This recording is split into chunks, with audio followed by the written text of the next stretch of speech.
പ്രാർത്ഥിച്ചു തുടങ്ങാം. ഈ സമയം രാജവഞ്ചാൻ പ്രാർത്ഥിച്ച് നമ്മുടെ മീറ്റിംഗ് ആയിരുന്നു.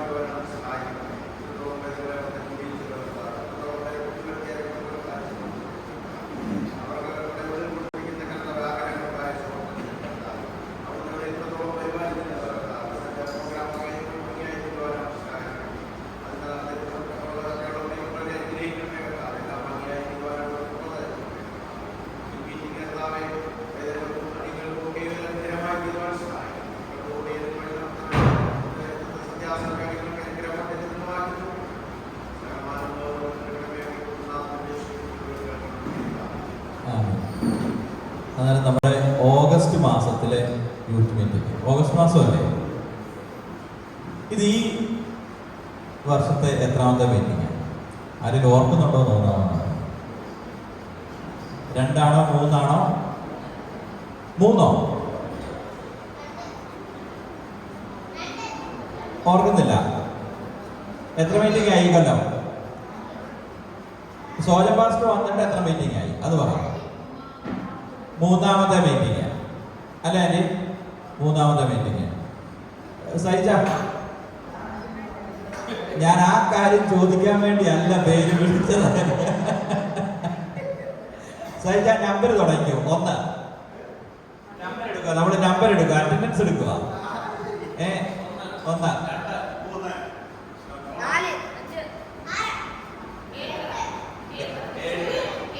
7 മോനെ ജെറമ്യ 8 ആൻഡ് 9 10 14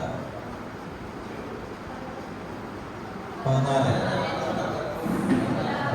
18 19 20 21 22 23 24 25 26 പാസ്റ്റർ 27 പേര്.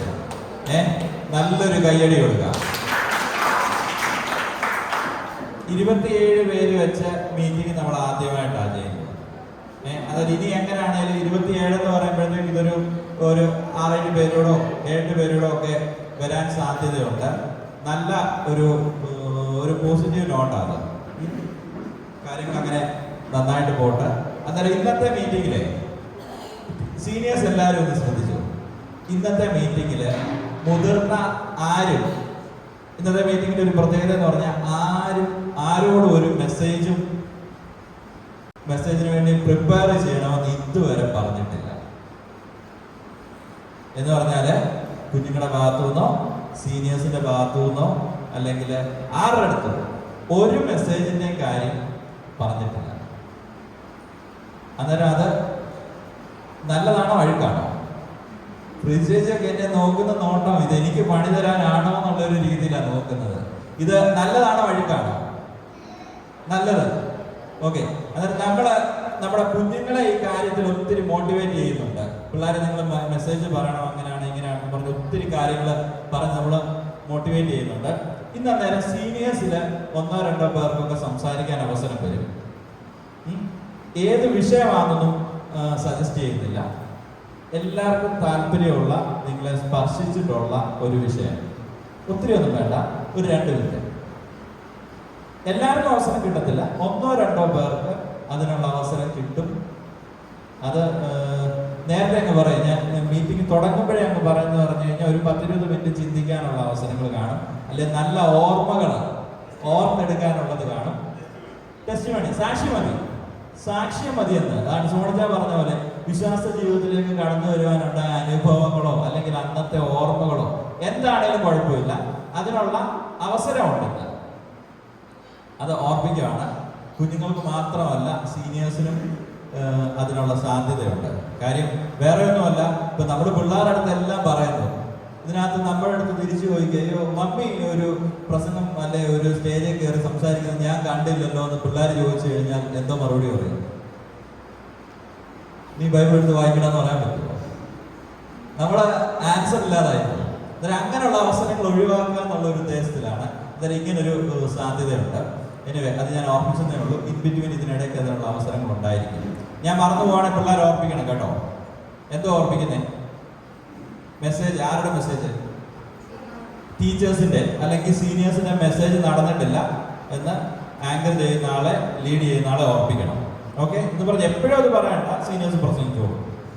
ഓക്കെ, ഇന്നത്തെ നമ്മുടെ മീറ്റിംഗ് ലീഡ് ചെയ്യുന്നത് ആരാണ്? ഫെബിന ചേച്ചി അറിഞ്ഞില്ലല്ലോ അവിടെ ഇത്രയും ക്ലിയർ ആയിട്ട്. അന്നേരം നെയ്തൻ പറഞ്ഞത് കറക്റ്റാണ്. ഇന്നത്തെ മീറ്റിംഗ് ലീഡ് ചെയ്യുന്നതിന്റെ ആ ബാധ്യത ഫെബിനയുടെ മുഖത്തോട്ട് എല്ലാവരും നോക്കി അടിച്ചേൽപ്പിക്കുമായിരുന്നു, പാവത്തിന്മേൽ അടിച്ചേൽപ്പിക്കുമായിരുന്നു. പക്ഷേ ഫെബിന നന്നായിട്ട് തന്നെ ചെയ്യും. അതിനായിട്ട് ഫെബിനെ ക്ഷണിക്കുകയാണ്. ഫെബിന ജീവിതത്തിൽ ഇതുവരെ ചെയ്തിട്ടില്ലാത്ത ഒരു കാര്യമാണ് ചെയ്യാൻ പോകുന്നത്. സൺഡേ സ്കൂളിൽ പ്രാർത്ഥിച്ചിട്ടുണ്ട്, അല്ലെങ്കിൽ പ്രസംഗിച്ചിട്ടുണ്ട്, പാട്ട് പാടിയിട്ടുണ്ട്, ഇങ്ങനെയുള്ള കാര്യങ്ങൾ ചെയ്തിട്ടുണ്ട്.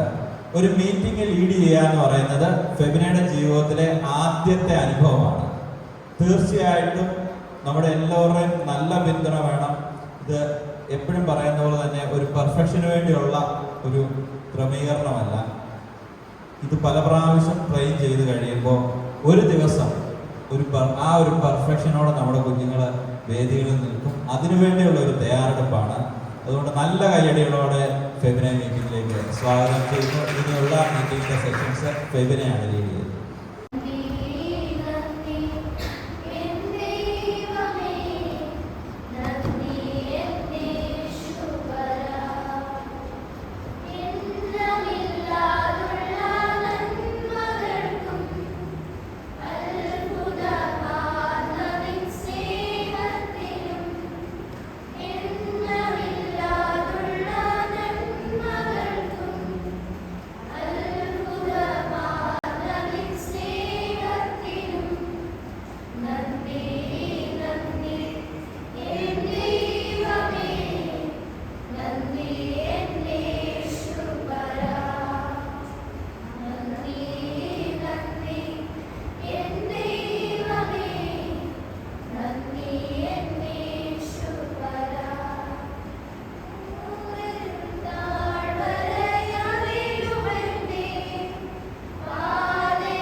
സർക്കിളാണോ വേണ്ടി?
വേറെ തന്നെ പത്രോസിന്റെ കോഴി കുട്ടികൾ പോകണമെന്ന് പറയുന്നത്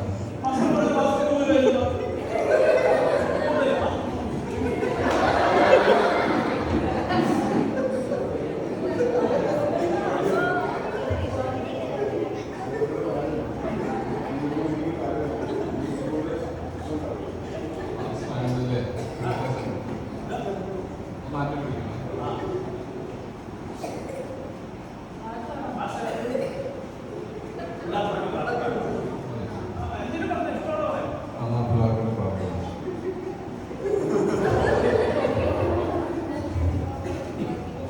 മക്കൾ ദൈവം നൽകുന്ന ദാനം ഉദാഹരണം ദൈവത്തിന്റെ പ്രതിഫലം ഞങ്ങൾക്ക് ലഭിച്ച സ്വർഗീയ പ്രതിഫലത്തിൽ ദൈവനാമത്തോടെ വളർത്തുവാൻ ഞങ്ങളെ സഹായിക്കണം. ഞങ്ങൾ അനുഗ്രഹിക്കുന്നു.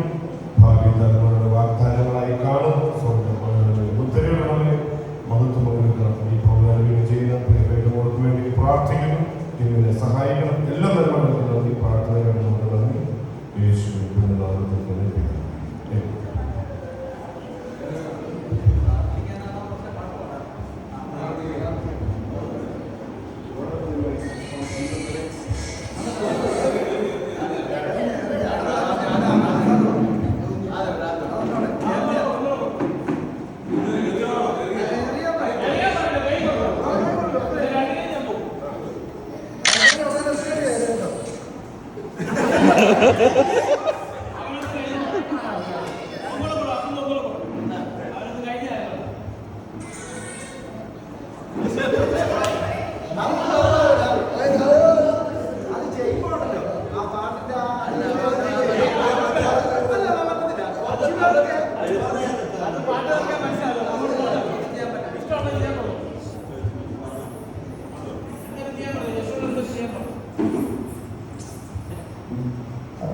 പാട്ട് പാടാം.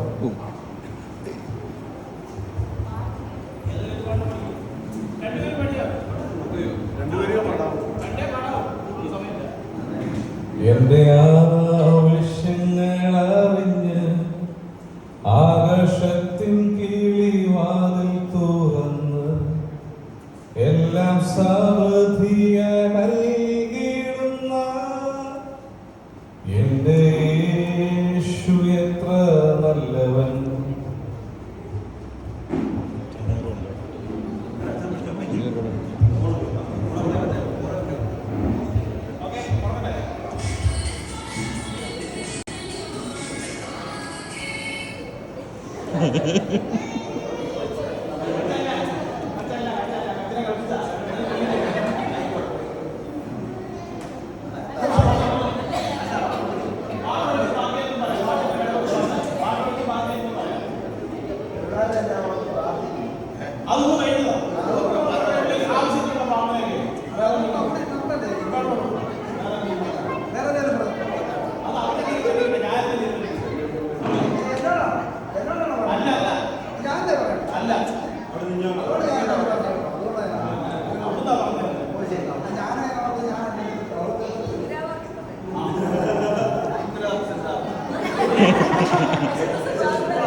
വെള്ളം വ്യക്തമായി തവള ഊരിരുന്ന് പുണ്ണ് പേര് നായിച്ച മുഴജാതി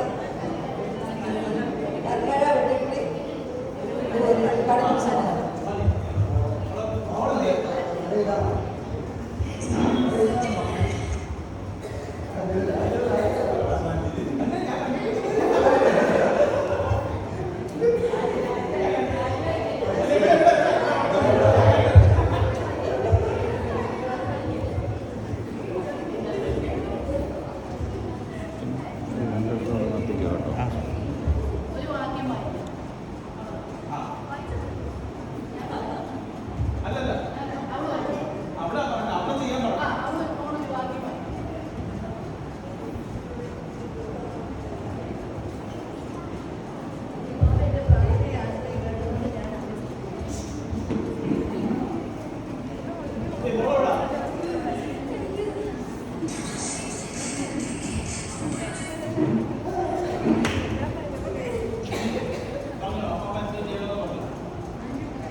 ईश्वर पिता ने सारे जगत से ऐसी मोहब्बत किया, पापों से हमको मुक्ति दिलाने यीशु मसीह को दिया।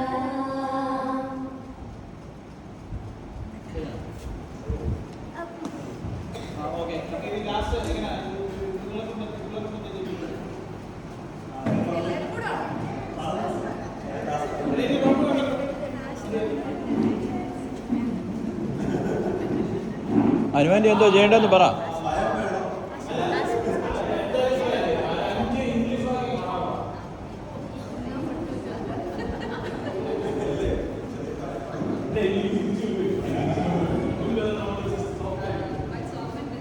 മൈക്ക് ഓഫാ.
മെസ്സേജോ ടെസ്റ്റിമണിയോ എന്തോ ആകാം.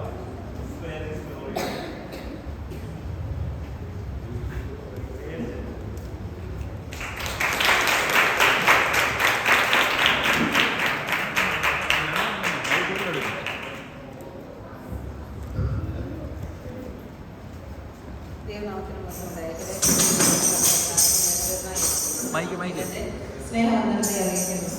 എൻ്റെ ചെറിയൊരു സംശയം ചെറിയതായിട്ട് എന്തെങ്കിലും പറയാനാണ് എൻ്റെ അനുഭവിച്ചിട്ടൊരു കാര്യം നിങ്ങളോട് ഷെയർ ചെയ്യാൻ ആഗ്രഹിക്കുന്നത്. അതിനാധാരമായ ഒരു വാക്യം വായിക്കാം. ഫിലിപ്പിയർ 4:6. ഇതിനെക്കുറിച്ച് വിചാരപ്പെടരുത്, എല്ലാ എല്ലാത്തിലും പ്രാർത്ഥനയാലോ അപേക്ഷയാലും നിങ്ങളുടെ ആവശ്യങ്ങൾ സ്വന്തത്തോടുകൂടി ദൈവത്തിനോട് അറിയിക്കുന്നത് വേണ്ടത്. എൻ്റെ ജീവിതത്തിൽ എന്ത് സംഭവങ്ങളും നേരിട്ടെന്ന് പറഞ്ഞാലും ഞാൻ ആരും ഷെയർ ചെയ്യാൻ അധികമൊന്നുമില്ല. ഞാൻ പ്രാർത്ഥിക്കും.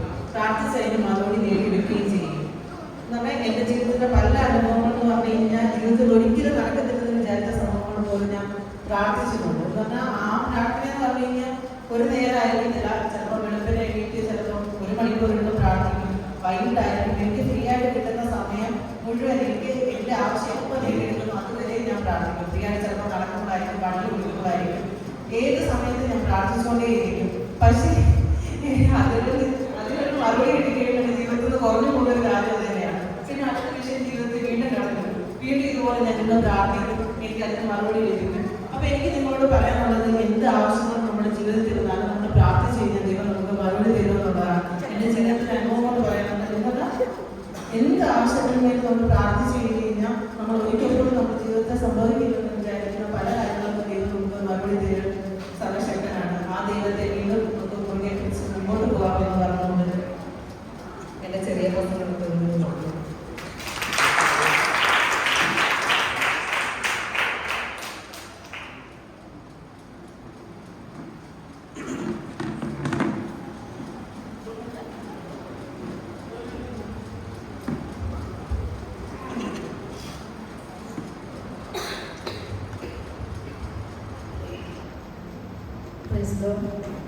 കടന്നുകൊണ്ടിരുന്ന എല്ലാ പ്രിയപ്പെട്ടവർക്കും, കുഞ്ഞുങ്ങൾക്കും, മാതാപിതാക്കൾക്കും, എല്ലാ പ്രിയപ്പെട്ടവർക്കും കർത്താവായ യേശുക്രിസ്തുവിന്റെ നാമത്തിൽ സ്നേഹത്തെ അറിയിക്കുന്നു. ചെറിയൊരു ചിന്തയ്ക്ക് വേണ്ടി ഞാൻ വാക്യമായിട്ട് ഞാൻ അറിയിക്കുന്നു. യോഹന്നാന്റെ സുവിശേഷം 14-ാം അധ്യായത്തിലെ 3-ാമത്തെ വാക്യം. നിങ്ങളുടെ ഹൃദയം കലങ്ങിപ്പോകരുത്, ദൈവത്തിൽ വിശ്വസിപ്പിക്കും, എന്നിലും വിശ്വസിപ്പിക്കും. ഈ കാലഘട്ടത്തിനെ പറ്റിയ ഒരു വാക്യമാണ്. നിങ്ങളുടെ ഹൃദയം കലങ്ങിപ്പോകരുത്. യേശു നമ്മളോട് പറഞ്ഞ ഒരു കാര്യമാണ്. നിങ്ങളുടെ ഹൃദയം കലങ്ങിപ്പോകരുത്. കലങ്ങിപ്പോകുന്ന അനേക സാഹചര്യങ്ങൾ നമ്മുടെ ജീവിതത്തിൽ സംഭവിക്കാറുണ്ട്. പ്രത്യേകിച്ച് കുഞ്ഞുങ്ങളോടുള്ള ബന്ധത്തിൽ കലങ്ങിപ്പോകുന്ന അനേക സംഭവങ്ങൾ നമ്മുടെ ജീവിതത്തിൽ ഉണ്ടാകാറുണ്ട്. നമ്മൾ ഒരു കാര്യത്തിൽ നമ്മൾ ഇടപെടുകയാണെങ്കിൽ അത് പ്രത്യേകിച്ച് കുഞ്ഞുങ്ങൾക്ക് അത് ആദ്യം വളരെ സന്തോഷകരമായിട്ട് തോന്നും. അതിനെ തിരുത്താനോ എന്തിനെങ്കിലും നമ്മൾ മുതിർന്നവർ പറഞ്ഞു കഴിഞ്ഞാൽ കുഞ്ഞുങ്ങൾക്ക് അത് ചിലപ്പോൾ മനസ്സിലായി വരികയില്ല. എന്നാൽ പിന്നീടുള്ള അവരുടെ ജീവിതയാത്രയിൽ അതൊരു കലക്കമായി തീരുവാൻ ചിലപ്പോൾ സാധ്യതയുണ്ടാകും. എന്നാൽ കർത്താവ് നമ്മളോട് പറഞ്ഞത്, നിങ്ങളുടെ ഹൃദയം കലങ്ങി പോകരുത്, ദൈവത്തിൽ വിശ്വസിക്കും. അപ്പോൾ ദൈവത്തിൽ വിശ്വസിക്കുകയാണെങ്കിൽ നമ്മുടെ തീരുമാനങ്ങളിലും നമ്മുടെ കാഴ്ചപ്പാടുകളിലും ഒക്കെ വലിയ മാറ്റം ഉണ്ടാകാൻ സാധിക്കും.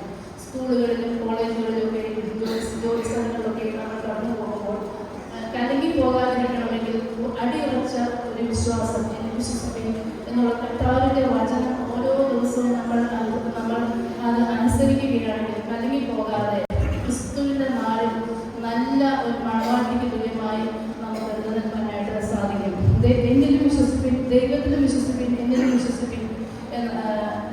കലങ്ങി പോകാതിരിക്കാൻ ഹൃദയത്തിലുണ്ടാകുന്ന ഭാരങ്ങൾ, വേദനകൾ, പ്രയാസങ്ങളെല്ലാം ഒരു പരിധിക്ക് അപ്പുറത്തേക്ക് നമ്മുടെ ജീവിതത്തിൽ കടന്നു വരാതിരിക്കണമെങ്കിൽ നാം ദൈവത്തിൽ അമിതമായ ഒരു വിശ്വാസം, ആരിൽ വിശ്വാസം അർപ്പിക്കുന്നതിനേക്കാൾ ഉപരിയായി കർത്താവിൽ നമ്മൾ ഏതൊരു തീരുമാനമെടുക്കുമ്പോഴും അതിൻ്റെ പുറകിൽ കർത്താവിൽ ഒരു വിശ്വാസം വെച്ച് പ്രാർത്ഥിച്ച് നാം മുൻപോട്ട് പോവുകയാണെങ്കിൽ ആർക്കും തോൽപ്പിക്കാൻ പറ്റാത്ത ഒരു വ്യക്തിത്വം നമ്മുടെ ജീവിതത്തിൽ നമുക്ക് ഉണ്ടാക്കിയെടുക്കുവാനായിട്ട് സാധിക്കും.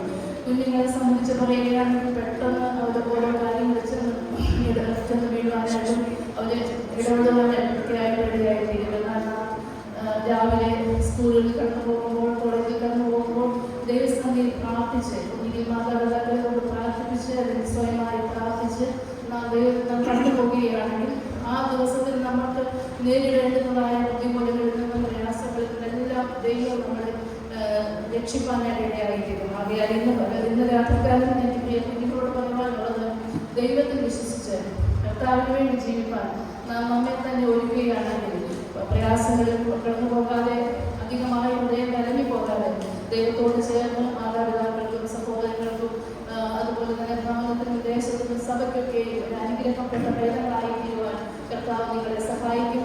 ഈ തലമുറയിൽ ദൈവത്തിന് വേണ്ടി ജീവിക്കുന്ന കുഞ്ഞുങ്ങളായി തീരുവാൻ നിങ്ങളെ എല്ലാവരെയും സഹായിക്കും. അതിനു വേണ്ടി മാതാപിതാക്കൾ അതിന് കുഞ്ഞുങ്ങളുടെ ആ നല്ല പ്രാർത്ഥിക്കുന്ന മാതാപിതാക്കൾക്ക് കൊടുക്കുവാൻ പറ്റുന്ന ഏറ്റവും വലിയൊരു ഗിഫ്റ്റാണ് നിങ്ങളുടെ നല്ല മാതൃകാപരമായ ജീവിതം. അതിനുവേണ്ടി കർത്താവ് നിങ്ങളെ സഹായിക്കട്ടെ എന്ന് പറഞ്ഞുകൊണ്ട് നിങ്ങൾക്ക് സമയം അനുവദിച്ച് പ്രിയപ്പെട്ടവർ നന്ദി അറിയിച്ചുകൊണ്ട് ദേശം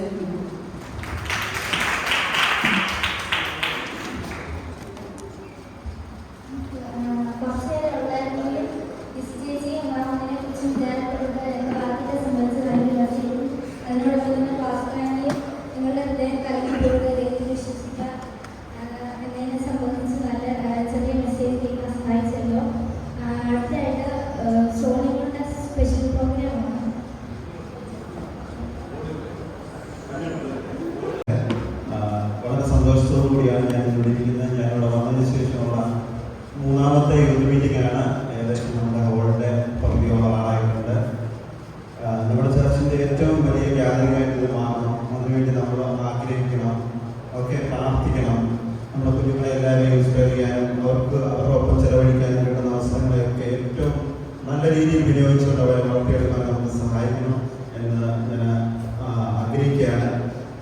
ഞാൻ ഗെയിമൊന്നും നടത്താൻ വേണ്ടിയല്ല, എന്നാലും ചില കാര്യങ്ങളൊക്കെ നിങ്ങളുമായിട്ട് പങ്കുവയ്ക്കുവാൻ വേണ്ടി ചെറിയൊരു പ്രോഗ്രാം ചെയ്യാൻ ആഗ്രഹിക്കുന്നു.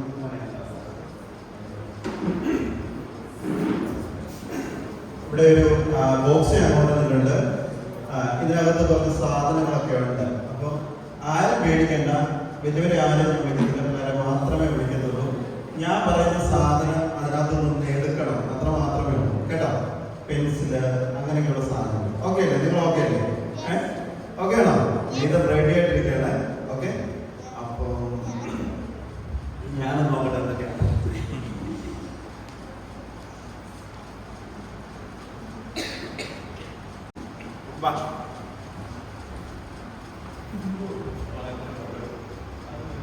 ഇതിനകത്ത് ഓപ്പൺ ചെയ്യല്ലേ, ഇതിലൂടെ കൈയിടുകയും ചെയ്യാം. ഓക്കെ, എന്നിട്ട് ഇതിനകത്തൊരു റെഡ് കളർ പെൻസിലാണ്, അത് എടുക്കണം. ഓപ്പൺ ചെയ്ത് നോക്കരുത്, നോക്കരുത്. ഇങ്ങോട്ട് നോക്കിക്കോട്ടെ. കേട്ടോ, അതിട്ടേ. ഓക്കെ,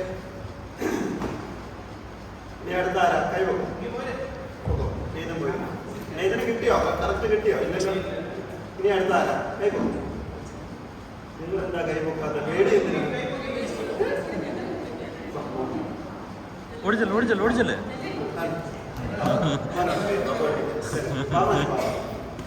അപ്പം നോക്കരുതേ, ഞാൻ ഗ്ലൂ സ്റ്റിക്ക് ഒന്ന് എടുത്തു തരാം.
ഓക്കെ, അടുത്തത് ആരാ?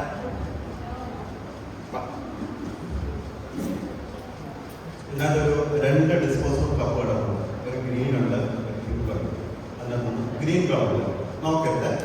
ഓക്കെ,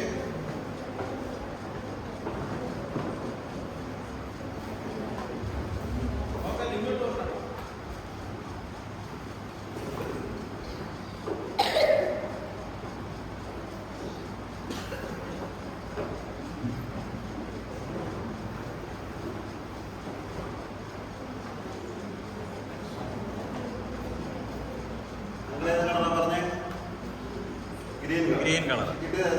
പിങ്ക് ആണ്. ഇനി ആരാ വരുന്നത്? നോക്കുമ്പോഴത്തേക്ക് കുഞ്ഞിരിക്കുന്നത് എന്തിനാ?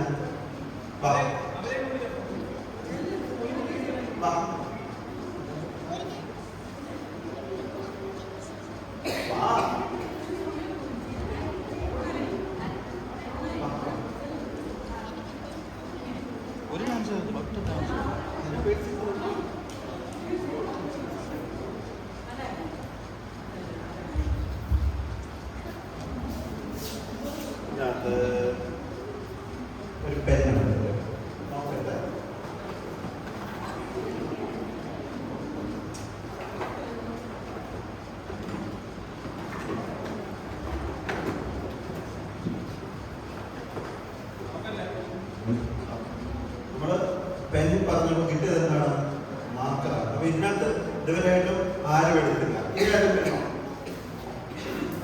വരുന്നോ?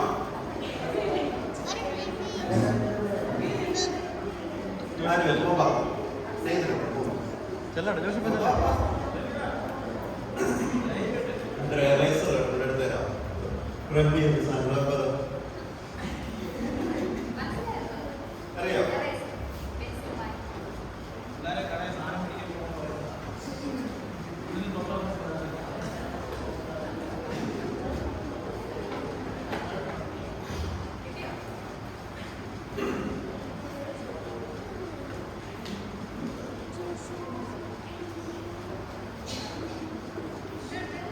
മാത്രമാണ് കിട്ടിയത്.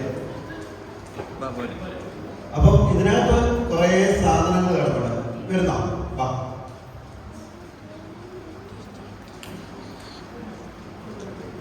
എന്തെടുക്കാമോ? വിക്സിന്റെ ചെറിയ ബോട്ടിൽ അറിയാമോ? എടുത്ത്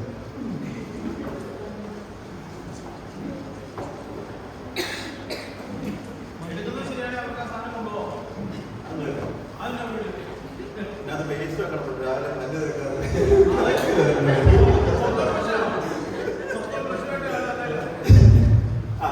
അപ്പൊ ഒരാൾക്ക് കിട്ടി അല്ലേ? അത് കുഴപ്പമില്ല. അപ്പൊ ഇത്രയും നമ്മുടെ കുഞ്ഞുങ്ങള് കുറേ കാര്യങ്ങള് ഇവിടെ പോകുന്ന എടുത്തില്ലേ? അതിൽ എത്ര പേർക്കാണ് കറക്റ്റായിട്ടുള്ള കാര്യം കിട്ടിയത്? ഒരാൾക്കാണ് കിട്ടിയത്.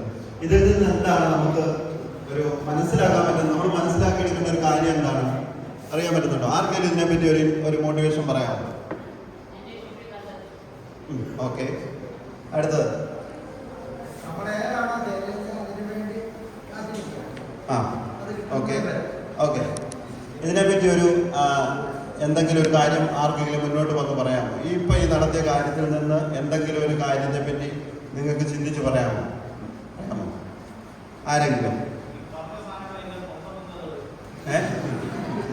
ഓക്കെ, ഞാൻ ബെൻ സിസ്റ്ററെ മുന്നോട്ട് വിളിക്കുകയാണ്. ഇതിനെപ്പറ്റി ഈ നടന്നൊരു കാര്യത്തെ പറ്റി കുറച്ച് കാര്യങ്ങൾ നമ്മളോട് സംസാരിക്കും.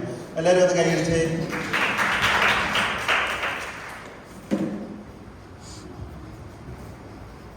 നിങ്ങൾക്ക് എന്താ അതിനകത്തൊന്ന് മനസ്സിലായേ? ആദ്യം വന്ന നേതനല്ലേ?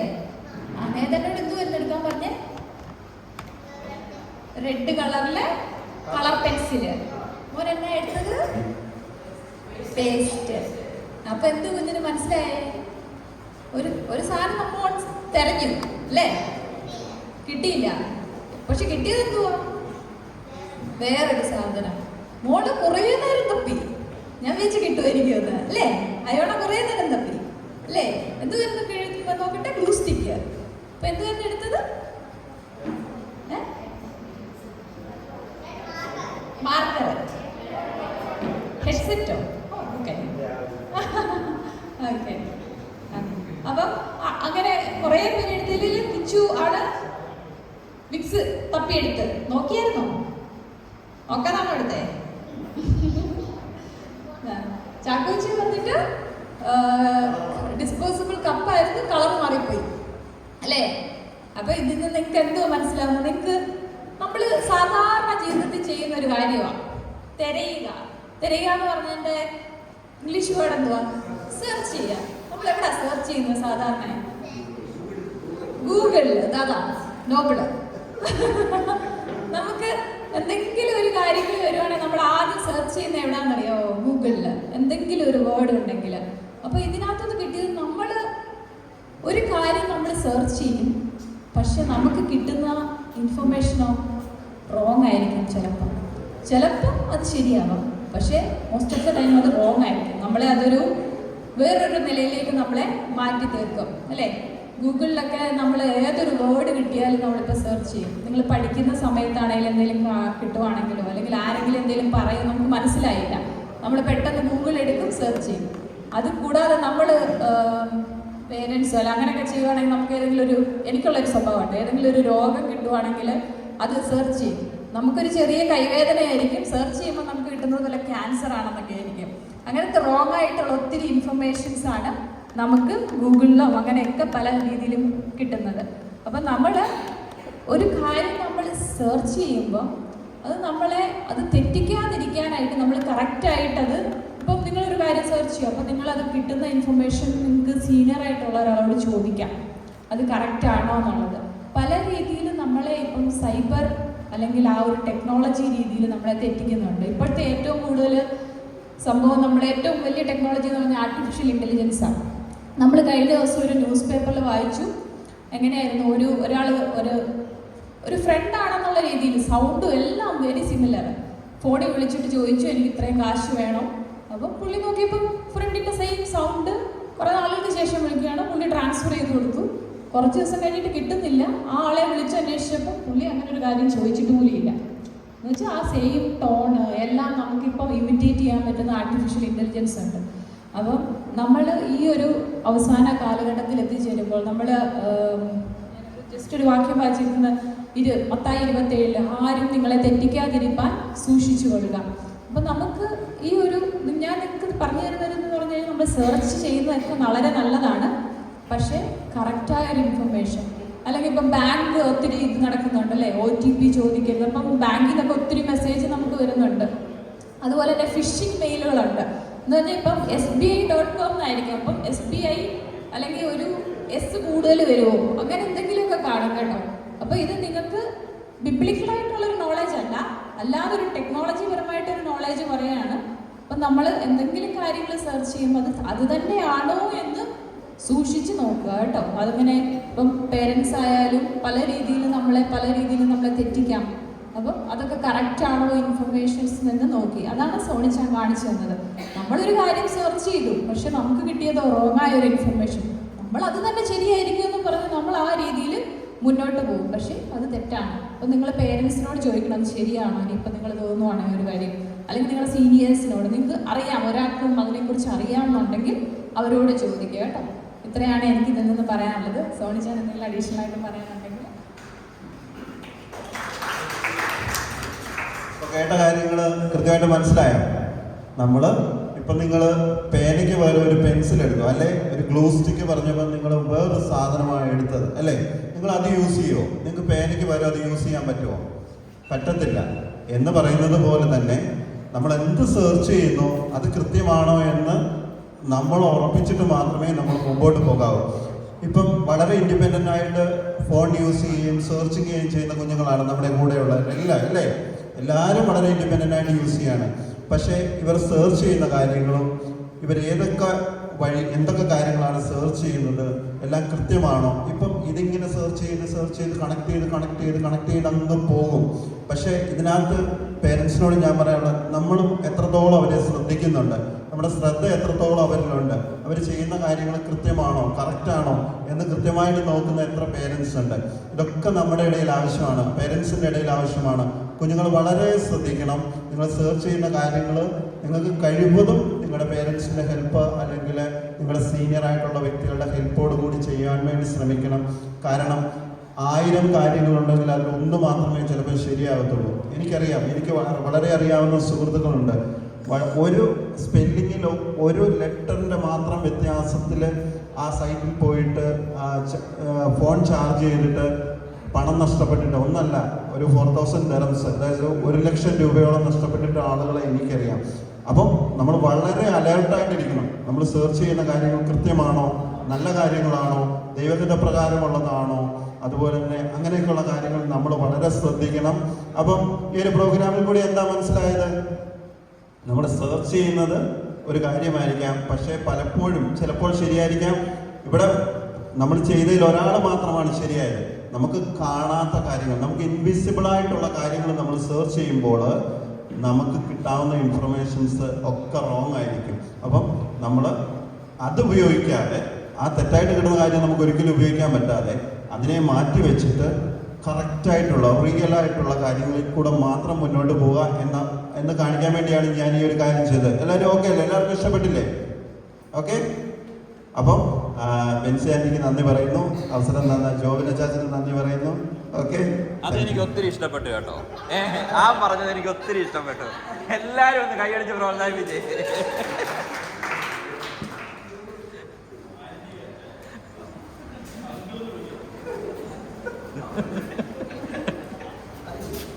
ഇതുകൊണ്ടാരും പോയല്ലേ.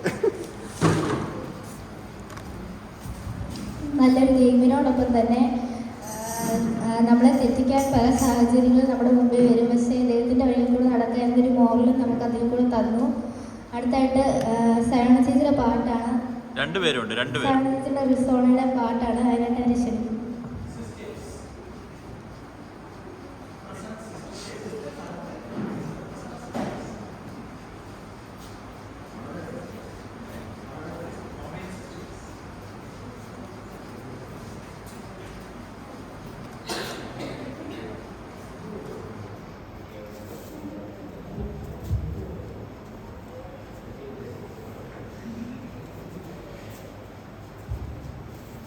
Praise Lord. ഇന്ന് ഈ ശനിയാഴ്ച ഈ സന്ധ്യാസമയത്ത് നിങ്ങളോട് ഒരുമിച്ചായിരിക്കുവാൻ തക്കണം ദൈവത്തിൻ്റെ ജീവിതത്തിൽ ഒരുക്കിയ വലിയ ഭാഗത്തോർത്ത് ദൈവത്തെ ചിന്തിക്കുന്നു, വാഴ്ത്തുന്നു. കഴിഞ്ഞ ആഴ്ചവായിട്ടും അതായത് നമ്മൾ കഴിഞ്ഞ ആഴ്ചക്കാലം നമ്മൾ നോക്കുകയാണെങ്കിൽ, കഴിഞ്ഞ മാസക്കാലം നമ്മൾ നോക്കുകയാണെങ്കിൽ കർത്താവ് നമ്മൾ എത്ര അത്ഭുതകരമായിട്ടാണ് പരിപാലിച്ചല്ലേ. ഈ നമ്മുടെ കൊച്ചു കേരളത്തിൽ നമ്മുടെ ഒരു മനുഷ്യൻ്റെ അല്ലെങ്കിൽ നമ്മുടെ ഇവിടെ ആയിരിക്കുമ്പോൾ നമുക്ക് ചിന്തയ്ക്ക് ഒത്തിരി അപ്പുറമായിട്ടുള്ള കാര്യങ്ങളാണ് കഴിഞ്ഞൊരു മാസക്കാലം അല്ലെങ്കിൽ കഴിഞ്ഞ 2 ആഴ്ചയ്ക്ക് ഇടയിൽ നമ്മുടെ ജീവിതത്തിലൊക്കെ നടന്നത് അല്ലെങ്കിൽ നമ്മൾ കേട്ട് കണ്ടു വരുന്നത്. എന്നാൽ അതിൽ നിന്നൊക്കെ നമ്മളിവിടെ ആയിരിക്കുമ്പോൾ നമ്മൾ ചിന്തിക്കേണ്ടത് നമ്മുടെ പ്രാർത്ഥന കൂടുതൽ കൊണ്ടോ, നമ്മുടെ ജീവിതത്തിൻ്റെ വിശുദ്ധി കൊണ്ടോ, അല്ലെങ്കിൽ നമ്മുടെ കഴിവ് കൊണ്ടോ, പ്രശംസ കൊണ്ടോ, അല്ലെങ്കിൽ നമ്മുടെ പ്രാപ്തി കൊണ്ടോ ഒന്നുമല്ല നമ്മളിവിടെ ആയിരിക്കുന്നത്.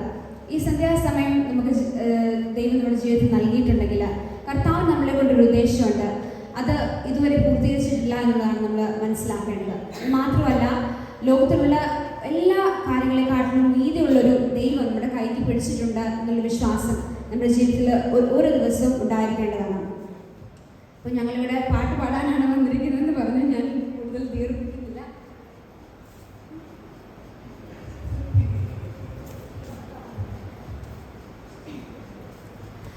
നീയല്ലാതാരുള്ളു എൻ ജീവനാഥ, നീ മാത്രമാണെനിക്കാശ്രയം ദേവാ. നീയല്ലാതാരുള്ളു എൻ ജീവനാഥ, നീ മാത്രമാണെനിക്കാശ്രയം ദേവാ. കൂടെ നടന്നിടും സോദരന്മാരിടും കൂട്ടാളിയും വിട്ടു സ്വഗേഹം ചേരും. കൂടെ നടന്നിടും സോദരന്മാരിടും കൂട്ടാളിയും വിട്ടു സ്വഗേഹം ചേരും. എന്നാലും മാറാത്ത നൽസഖിയാ, എന്നെന്നും എന്നെ നടത്തിടും നാഥാ. നീയല്ലാതാരുള്ളു എൻ ജീവനാഥ, നീ മാത്രമാണെനിക്കാശ്രയം ദേവാ. നീയല്ലാതാരുള്ളു എൻ ജീവനാഥ, നീ മാത്രമാണെനിക്കാശ്രയം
അനുഗ്രഹമായ ഒരു പാട്ട് പാടുക. രണ്ടുപേരും ദൈവം സഹായിച്ചു. അടുത്തായി കുറച്ച് ഇമ്പോർട്ടൻറ്റ് കാര്യങ്ങൾ പറയാനായിട്ട് ഞാൻ നിങ്ങളെ ശ്രമിക്കുന്നു.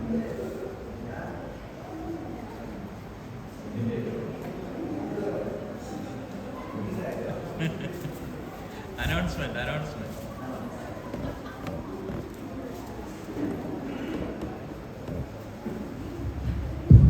എന്തോ പറയണ്ടേ? ഉണ്ടാന്നോ ചപ്പാണോ? അച്ഛൻ സാധാരണ കണക്കിന്റെ കാര്യമല്ലേ പറയുന്നത്, ഇന്ന് അത് മാത്രം പറയണം. ജോബിന് എന്നോട് പറഞ്ഞ് പ്രസംഗിക്കണമെന്നാണ്. അപ്പോൾ എൻ്റെ മനസ്സിൽ ആദ്യം ഓടി വന്നത് ആമോസ് പ്രവാചകൻ്റെ ഒരു വാക്യമാണ്. ഞാൻ പ്രവാചകനുമല്ല, പ്രവാചക ശിഷ്യനുമല്ല എന്ന് ആമോസ് പറയുന്നത് എന്ന് പറഞ്ഞാൽ ഞാനൊരു പ്രസംഗനല്ല. അതുകൊണ്ട് എന്തെങ്കിലും തെറ്റ് പറഞ്ഞാലതൊക്കെ നിങ്ങളെ വിട്ടുകളഞ്ഞേക്കണം.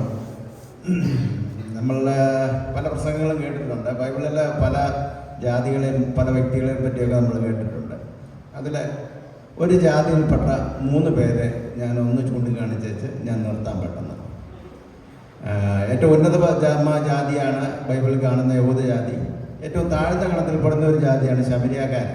അതിലെ ഒരു 3 വ്യക്തികളെ ഞാനൊന്ന് ചൂണ്ടിക്കാണിക്കാം. ആരെണ്ണുണ്ടോ?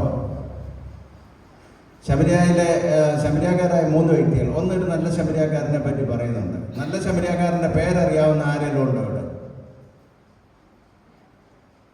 ഇല്ല, ആർക്കും അറിയത്തില്ല നല്ല ശമരിയാക്കാരൻ്റെ പേര്. പേരുണ്ടോ? ഞാൻ ചോദിച്ചതല്ലേ, നിങ്ങൾക്ക് അറിയാം. ഇപ്പം ശമരിയാക്കാരൻ്റെ കഥ അറിയാമോ? മുഴുവൻ പറയാം, പെട്ടെന്ന് ചുരുക്കി. എന്നാ പറഞ്ഞു കഥ പറ. അച്ചാസ ഇന്ന് പരിപാടി ഒന്നും ഇല്ലായിരുന്നു. വാ, ഇന്ന് പ്രോഗ്രാം ഒന്നും ചെയ്തില്ല. വാ.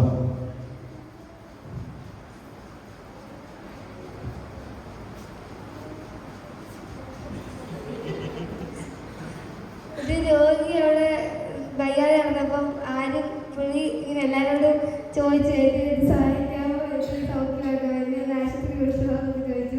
അപ്പോൾ ആരും ശ്രദ്ധിച്ചില്ല. എല്ലാവരും നോക്കിയിട്ടങ്ങ് പോയി. അവസാനം നല്ല ശമരിയാക്കാരൻ യേശു വന്നിട്ട് എന്തുവാ കാലഘട്ടത്തിൽ ചോദിച്ച് സൗഖ്യമാക്കി.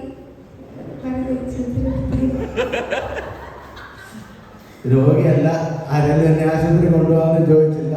ഒരു വഴിയാത്രക്കാരനായിരുന്നു. നമ്മുടെ ഇന്നത്തെ പോലെ തിരക്കുള്ള വഴിയൊന്നും അല്ലായിരുന്നു. വിജനമായ വഴിപ്രദേശത്തൂടെ പോയിരുന്ന ഒരു വ്യക്തിയെ കൊള്ളക്കാരാക്രമിച്ച് അദ്ദേഹത്തിൻ്റെ പണമെല്ലാം കവർന്ന് അദ്ദേഹത്തെ ശാരീരികമായി ഒത്തിരി ഉപദ്രവിച്ച് പോയതാണ്. അദ്ദേഹം വഴിയരികിൽ കിടക്കുകയായിരുന്നു. അപ്പോഴാണ് ആരും ആശ്രയമില്ലായിരുന്നപ്പോൾ ഒരു പുരോഹിതൻ അതുവഴി കടന്നു വന്നു. ആ പുരോഹിതൻ ഇദ്ദേഹത്തെ കണ്ടിട്ട് നോക്കാതെ തിരിഞ്ഞു പോയി. ഒരു ലേവ്യനും വന്നു അതുവഴി. ആ ലേവ്യനും ഒന്നും ചെയ്യാതെ കടന്നു പോയപ്പോഴാണ് ഒരു ശമരിയാക്കാരൻ അതുവഴി വന്നത്. അന്നേരം അദ്ദേഹത്തിൻ്റെ പേര് നല്ല ശമരിയാക്കാരൻ അല്ലായിരുന്നു, എന്തോ ഒരു പേര് കാണാം. പക്ഷേ യേശു ഒരു ശമരിയാക്കാരൻ്റെ പേരാണ് പറഞ്ഞാൽ നമ്മൾ പിന്നെ നല്ല ശമരിയാക്കാരൻ ആക്കി വന്ന. അപ്പോൾ അദ്ദേഹം ഈ വ്യക്തിയെ കണ്ട് മനസ്സലിഞ്ഞ്, ഈ ശമരിയാക്കാർക്ക് യഹൂദരുമായിട്ട് യാതൊരു സംസർഗവും ഇല്ലാത്ത ആൾക്കാരാണ്. എന്ന് വെച്ചാൽ യഹൂദർക്കേക്കാളും ഒത്തിരി താഴ്ന്ന ജാതിയാണ് ശമരിയർ. അപ്പം ഈ യഹൂദിയരൊന്നും ശമരിയരോട് മറ്റൊരു ഇടപാടിനും പോകാത്തവരാണ്. ഒരു പക്ഷേ ഈ വയ്യാതെ കിടന്നിരുന്ന മനുഷ്യനും ആരോഗ്യം ഉണ്ടായിരുന്നെങ്കിൽ ഈ വ്യക്തിയെ അടുത്ത് വരാൻ പോലും സമ്മതിക്കത്തില്ലായിരുന്നു. പക്ഷേ ഈ വ്യക്തി ശമരിയാക്കാരനടുത്ത് ചെന്ന് ആ വ്യക്തിയെ താങ്ങി എഴുന്നേൽപ്പിച്ച് മുറിവുകളെല്ലാം വെച്ച് കെട്ടുകയും ഒരു വഴിയമ്പലത്തിൽ കൊണ്ടുപോയി ആക്കിയിട്ട് അവിടെ വേണ്ട പണം കൊടുക്കുകയും കൂടുതൽ പണമായാൽ ഞാൻ മടങ്ങി വരുമ്പോൾ തരാമെന്ന് പറഞ്ഞ് പോവുകയും ചെയ്തു. അപ്പോൾ അതിനകത്ത് നമ്മൾ കാണുന്നത് നമ്മുടെ സഹജീവികളോടുള്ള അനുകമ്പയാണ് നമുക്കവിടെ ദർശിക്കുന്നത്. രണ്ടാമതായിട്ടുള്ള ഒരു ശമരിയ വ്യക്തിയെ പറ്റി പറയുന്നത് ശമരിയാക്കാരി സ്ത്രീയാണ്.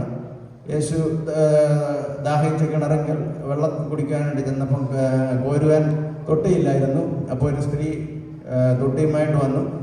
ആ സ്ത്രീയുമായിട്ടുള്ള ഒക്കെ നമുക്ക് അറിയാൻ പറ്റും. ഒരു അവസാനം ആ സ്ത്രീയുടെ തെറ്റുകുറ്റങ്ങൾ ബോധ്യപ്പെടുത്തുകയും ആ സ്ത്രീ മാനസാന്തരത്തിൻ്റെ അനുഭവത്തിലേക്ക് വരികയും ആ സ്ത്രീ മുഖാന്തരം ഒരു ദേശം മുഴുവൻ രക്ഷയുടെ അനുഭവത്തിലേക്ക് കടന്നു വരുവാനിടയായി തീർന്നു. അപ്പം നമ്മൾ യേശുവിൻ്റെ സുവിശേഷം നമ്മുടെ ദേശത്ത് പ്രചരിപ്പിക്കുവാൻ നമ്മൾ ബാധ്യസ്ഥരാണ്. അത് ഒരു നല്ല സ്വഭാവമായിട്ട് നമ്മൾ കരുതണം. മൂന്നാമതായിട്ടൊരു വ്യക്തി എന്ന് പറയുന്നത് യേശു ശബരിയിൽ കൂടെ കടന്നു പോകുമ്പം 10 കുഷ്ഠരോഗികളെ സൗഖ്യമാക്കണമെന്നും പറഞ്ഞ് കടന്നു വരുന്നു.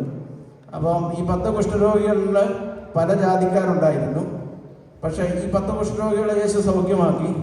അവർ അവിടെ വെച്ച് സൗഖ്യമായില്ല, പോകുന്ന വഴിക്ക് ആണ് അവർ സൗഖ്യമായത്. അവരോട് പറഞ്ഞു, പുരോഹിതന്മാരുടെ അടുക്കൽ ചെന്ന് കാണിക്കുക, പുരോഹിതന്മാരാണ് ഇവർ കുഷ്ഠം മാറിയോ ഇല്ലയോ എന്ന് ആൾക്കാരത്ത് പ്രഖ്യാപിക്കണ്ടേ. അപ്പം അങ്ങനെ പോകുന്ന വഴിക്ക് തന്നെ ഇവരുടെ കുഷ്ഠം സൗഖ്യമായ മാത്രമേ ഒരു ശമരിയാക്കാരൻ മാത്രം കുഷ്ഠരോഗി സൗഖ്യമായ ശമരിയാക്കാരൻ മടങ്ങി വന്ന് യേശുവിനോട് നന്ദി പറയുകയും ചെയ്യുന്നു. അപ്പം നമ്മുടെ ജീവിതത്തിൽ ലഭിക്കുന്ന നന്മകൾക്ക് നമ്മൾ ദൈവത്തിന് നന്ദിയുള്ളവരായിരിക്കണം. അപ്പം ഈ 3 കാര്യങ്ങൾ നമ്മുടെ ജീവിതത്തിൽ അനുവർത്തിച്ചാൽ, അത് പ്രായോഗികമാക്കിയാൽ വളരെ അനുഗ്രഹമായി തീരും. ദൈവം എല്ലാവരെയും അനുഗ്രഹിക്കട്ടെ.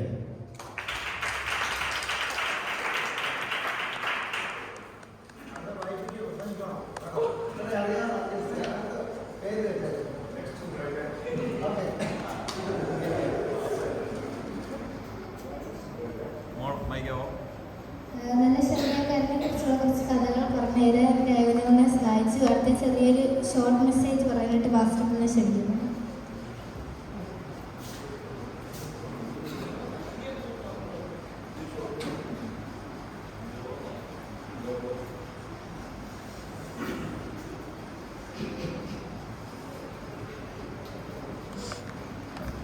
മെസ്സേജിൻ്റെ ആവശ്യമില്ലെന്ന് ഞാൻ വിശ്വസിക്കുന്നു. നിങ്ങളുടെ ഒപ്പീനിയൻ പറയുന്നു. വിനോദം നല്ല രീതിയിൽ പ്രോഗ്രാം പ്രിസൈഡ് ചെയ്തു. എൻ്റെ ഒരു ഒപ്പീനിയനാണ്, ഇങ്ങനെ പ്രിസൈഡ് ചെയ്യുന്ന ആൾ ഷുഡ് ബി ഫ്രണ്ട്സ് ഇരിക്കാൻ കൊടുത്താൽ അല്ലേ, അത് കൂടുതൽ അവർക്ക് പ്രചോദനമായിരിക്കും കൂടുതൽ കാര്യങ്ങൾ ചെയ്യും. 2 മിനിറ്റോ മാത്രമോ ജോബിന് മോളോട് പറഞ്ഞുള്ളൂ ഇങ്ങനെ ചെയ്യണം. ഞാൻ അവിടെ നോക്കുമ്പോൾ മാറ്റി വിളിച്ച് ചോദിക്കുന്നത് കേട്ടു. ആ 2 മിനിറ്റ് കൊണ്ട് തന്നെ മോള് വരാൻ തയ്യാറായി വന്നെങ്കിൽ നമ്മുടെയുള്ള കുഞ്ഞുങ്ങളൊക്കെ മിടുക്കരാണ് അല്ലേ. അവരുടെ കഴിവുകൾ നല്ല രീതിയിൽ പ്രയോജനപ്പെടുത്താൻ സഹായിക്കും. ഞങ്ങളതിനായിട്ട് ഈ സഭയെ അഭിനന്ദിക്കുന്നു, മോളെ പ്രത്യേകം അഭിനന്ദിക്കുന്നു. ഇനിയുള്ള എല്ലാ കുട്ടികളും ലീഡിങ്ങിന് പ്രൊസീഡ് ചെയ്യാനായിട്ട് മുൻപന്തി വരണം. ഇവിടെ ഇരുന്ന് നിങ്ങൾ ആ പ്രോഗ്രാം ലീഡ് ചെയ്യാനുള്ള അവസരം എടുക്കണമെന്ന് റിക്വസ്റ്റ് ചെയ്യുന്നു. ഓക്കെ, മെസ്സേജിൻ്റെ ആവശ്യമില്ല. ഒരാഴ്ച വളരെ വിശാലമായ മെസ്സേജ് പറഞ്ഞു. എനിക്ക് സാധാരണ ഫ്രൈഡേ ഗർഭക്ഷീണം ഉണ്ടാകാറുണ്ട്. ഒരാഴ്ച ഫ്രൈഡേ, ആദ്യത്തെ ഫ്രൈഡേ, പിന്നെ സൺഡേയിലും നീക്കി വയ്ക്കാതിരിക്കാൻ പറ്റത്തില്ല. ഇതുപോലെ മോട്ടിവേറ്റ് ചെയ്യുന്ന പ്രസംഗങ്ങൾ ദൈവാനുഗ്രഹിക്കട്ടെ. കുഞ്ഞുങ്ങളെ കുറിച്ച് പറയുമ്പം ആ സോണിൽ നടത്തിയ പ്രോഗ്രാം അനുഗ്രഹിക്കപ്പെട്ട പ്രോഗ്രാമാണ്. അതിൽ ഒത്തിരി ഡീപ്പായ അതിൻ്റെ തോട്ട്സ് പറഞ്ഞു. അതിൽ ഒത്തിരി തോട്ട്സുകൾ ആ കാര്യത്തിലുണ്ട്. ഇത് വെച്ചു കുട്ടികളൊക്കെ ഒത്തിരി നേരം സെൻസ് ചെയ്തിട്ടാണ് ഒന്ന് സെലക്ട് ചെയ്ത് ഡിസൈഡ് ചെയ്ത് ഇതായിരിക്കുമെന്ന്. അവർ സമയമെടുത്തും സെൻസ് ചെയ്ത് പുറത്തെടുത്തപ്പോൾ അത് അല്ലാതെ വന്നു. അപ്പോൾ അത് നമ്മുടെ പ്രാക്ടിക്കൽ ലൈഫിൽ നമ്മൾ ചെയ്യേണ്ടത്, കുട്ടികളെ സംബന്ധിച്ച് നിങ്ങൾക്ക് നിങ്ങളുടെ കഴിവും അനുഭവമൊക്കെ വെച്ച് നിങ്ങൾ ഒരു കാര്യം തീരുമാനിക്കും. പക്ഷെ ആ തീരുമാനം എല്ലാം ശരിയാകണമെന്നില്ല. ഇപ്പോൾ ഈ പ്രോഗ്രാം ഏറ്റവും നന്നായി ചെയ്യാൻ കഴിയുന്നത് സോണിക്ക് മാത്രമാണ്. കാരണം സോണി ബ്രദറാണ് എന്ത് ചെയ്തത്, ഈ സാധനത്തിൽ വെച്ചത്. അപ്പോൾ ഓരോന്നും കണ്ട് അതിൽ സെലക്ട് ചെയ്ത് ആ സാധനം വെച്ചതുകൊണ്ട് സോണി ബ്രദറിന് മാത്രമേ അതിലെന്താണ് ഇരിക്കുന്നത് പിടിച്ചപ്പെട്ടെന്ന് അറിയത്തുള്ളൂ. അറിയാം, ഞാൻ പറഞ്ഞു വന്നത് നിങ്ങളുടെ കഴിവ് വെച്ച് നിങ്ങൾ സെൻസ് ചെയ്യുന്നുണ്ട്. പക്ഷേ ആ സെൻസ് നിങ്ങൾ ഡിസൈഡ് ചെയ്യാണ്, ഇതായിരിക്കും ശരി. പണ്ടത്തെ ആളുകൾ പറയാറുണ്ട്, മിന്നുന്നതെല്ലാം പൊന്നല്ല എന്ന് പറയാറുണ്ട്. ഇന്നത്തെ തലമുറയ്ക്ക് കഴിഞ്ഞ ആളുകളെക്കാൾ ഉപരി ഒത്തിരി അറിവുണ്ട് മൊബൈൽ ടെക്നോളജിയൊക്കെ. പക്ഷേ അതിൽ ബെനിസീഷ് പറഞ്ഞ പോലെ ഒത്തിരി മറഞ്ഞു കിടക്കുന്ന ഒത്തിരി ദൂഷ്യവശങ്ങളുണ്ട്. അതുപോലെ പ്രാക്ടിക്കൽ ലൈഫിൽ നമ്മളെടുക്കുന്ന തീരുമാനങ്ങൾ, അത് നമ്മൾ തീരുമാനിക്കുന്നത് ശരിയായിരിക്കും. പക്ഷേ നമ്മുടെ ഫ്രണ്ട്ഷിപ്പ് തിരഞ്ഞെടുക്കുന്നത് എന്ത് ആയിക്കൊള്ളട്ടെ, അതൊക്കെ ശരിയാകും എന്നുള്ളൊരു തീരുമാനമുണ്ട്. കാരണം നിങ്ങൾക്ക് ഇത്രയും കഴിവുണ്ടെങ്കിൽ, സെക്യൂറായിട്ട് ഇത്രയും മാർക്ക് ഞങ്ങൾക്ക് ലഭിക്കുന്നു, ഇത്രയും മാർക്ക് സ്കോർ ചെയ്യുന്ന ഞങ്ങളുടെ ബുദ്ധിയുടെ മികവല്ലേ. ആ അടിസ്ഥാനത്തിൽ തീരുമാനം എടുക്കുമ്പോൾ ആ തീരുമാനം ശരിയാകണമെന്നില്ല. ആ ഒരു തീരുമാനം ശരിയാകണമെങ്കിൽ എക്സ്പീരിയൻസ് കൂടെ വേണം. നിങ്ങളെ സംബന്ധിച്ച് എനർജിയുണ്ട്, കാര്യങ്ങൾ ചെയ്യാൻ ഉത്സാഹമുണ്ട്. ഞങ്ങൾ ഈ കഴിഞ്ഞ തലമുറകളൊക്കെ ഉപരി ഒത്തിരി ഓർമ്മശക്തിയൊക്കെ ഉണ്ട്. പക്ഷേ നിങ്ങൾക്കില്ലാത്ത എക്സ്പീരിയൻസ് ആണ്. ഇപ്പോൾ ഞാൻ പറഞ്ഞല്ലോ, സോണി ബ്രദറിന് തീർച്ചയായിട്ടും ആ സാധനങ്ങൾ സെലക്ട് ചെയ്യാൻ പറ്റും. കാരണം അദ്ദേഹമാണ് നിറച്ചത്. നിങ്ങൾക്ക് എന്ത് തീരുമാനമെടുത്താലും എന്ത് തീരുമാനമെടുത്താലും എക്സ്പീരിയൻസ് ഉള്ള പേരൻസിൻ്റെ, എൽഡേഴ്സിൻ്റെ സപ്പോർട്ട്, നിങ്ങൾ ഫ്രണ്ട്ഷിപ്പ് എടുക്കുകയാണെങ്കിലും ജീവിതത്തിൽ തീരുമാനങ്ങൾ എടുക്കുകയാണെങ്കിലും ബൈബിളിനെ പറഞ്ഞ സ്വന്തം വിവേകത്തിൽ ഊന്നാതെ പേരൻസിൻ്റെ ഫ്രണ്ട്ഷിപ്പ് ഏതാണെങ്കിലും പേരൻസിനെ കൂടെ ഉൾപ്പെടുത്തി ഒരു ഡിസൈഡ് ചെയ്യുമ്പോൾ ചെയ്യും. പേരൻസിനേക്കാളും അപ്പുറത്ത് ദൈവത്തെ ചേർത്ത് നിർത്തി. അപ്പോൾ ഞാൻ ആ ഭാഗം ഇത് ക്രിയേറ്റ് ചെയ്തത് ആരാണ്? സോണി ബ്രദർ ആയതുകൊണ്ട് അദ്ദേഹത്തിന് അതറിയാം. അദ്ദേഹത്തിൻ്റെ ഹെൽപ്പ് ഉണ്ടായിരുന്നെങ്കിൽ തീർച്ചയായിട്ടും അത് നിങ്ങൾക്ക് ചൂസ് ചെയ്തത് ശരിയാകുമായിരുന്നു. അദ്ദേഹം ഹെൽപ്പ് ചെയ്തില്ല, ഹെൽപ്പ് റിക്വസ്റ്റ് ചെയ്യാനുള്ള സാഹചര്യം കൂടി ഇല്ലായതുകൊണ്ട് ചെയ്തില്ല. പക്ഷേ എനിക്ക് വന്ന കുഞ്ഞു മോൾക്ക് അവൾക്ക് അത് പെട്ടെന്ന് പറഞ്ഞു വന്നത്, അവിടെ ചിലർ പക്ഷേ ആ സാധനം കണ്ടു കാണും. അത് വീട്ടിൽ നിന്ന് കൊണ്ടുവന്നപ്പോൾ വിക്സിൻ അത് കണ്ടു കാണും. അപ്പോൾ ആ ഒരു എക്സ്പീരിയൻസ് ആണ് റൈറ്റ് ചൂസ് ചെയ്യാനായിട്ട് സഹായിച്ചത്. ദൈവം ഒരു ജീവിതത്തിൽ നിങ്ങളുടെ സംഭവങ്ങൾ ക്രിയേറ്റ് ചെയ്യുമ്പോൾ, നിങ്ങൾ തീരുമാനമെടുക്കുമ്പോൾ ദൈവത്തിൽ ആശ്രയിച്ച് പേരൻസിനെ, എൽഡേഴ്സിനൊക്കെ, വെൽവിഷേഴ്സിനൊക്കെ ഉൾപ്പെടുത്തി ഒരു തീരുമാനം എടുക്കണം ലൈഫിൽ. കാരണം ഒത്തിരി ആളുകൾ തെറ്റായ തീരുമാനങ്ങൾ സ്വന്തം വിവേകത്തിൽ ഊന്നിയിട്ടൊക്കെ മുന്നോട്ട് പോയിട്ട് ഒത്തിരി പരാജയം നേരിട്ട ലോകമാണ്. ബൈബിളിൽ ന്യായാധിപന്മാരുടെ പുസ്തകത്തിൽ വാക്യമുണ്ട്, ആ കാലത്ത് ഇസ്രയേലിൽ രാജാവില്ലായിരുന്നു, ജനം തനിക്ക് ബോധിച്ചതുപോലെ നടന്നു. നമുക്ക് രാജാതി രാജാവ്, കർത്താതി കർത്താവ്, ധന്യനായ ഏകാധിപതിയായ ദൈവം തമ്പുരാന്റെ മക്കളാണ്. ആ ദൈവമാണ് സാഹചര്യങ്ങൾ